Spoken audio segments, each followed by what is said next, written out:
Rowdy sheeter ಕಾಲಿಗೆ ಬಿತ್ತು ಪೊಲೀಸರ ಗುಂಡು. ಹುಬ್ಬಳ್ಳಿಯಲ್ಲಿ ಮತ್ತೆ ಪೊಲೀಸರ ಗನ್ ಸೌಂಡ್ ಮಾಡಿದೆ.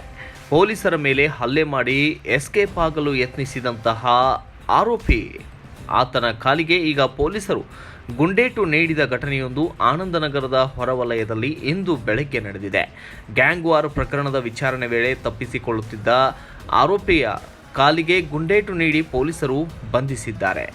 ನಿನ್ನೆ ನಡೆದಂತಹ ಗ್ಯಾಂಗ್ ವಾರ್ ಪ್ರಕರಣದ ವಿಚಾರಣೆ ವೇಳೆ ಪೊಲೀಸ್ ಅಧಿಕಾರಿ ಮತ್ತು ಸಿಬ್ಬಂದಿ ಮೇಲೆ ದಾಳಿ ಮಾಡಲು ಮಲಿಕ್ ಯತ್ನಿಸಿದ್ದಾನೆ. ಈ ವೇಳೆ ಗಾಳಿಯಲ್ಲಿ 3 ಸುತ್ತು ಗುಂಡು ಹಾರಿಸಿದ್ದಾರೆ.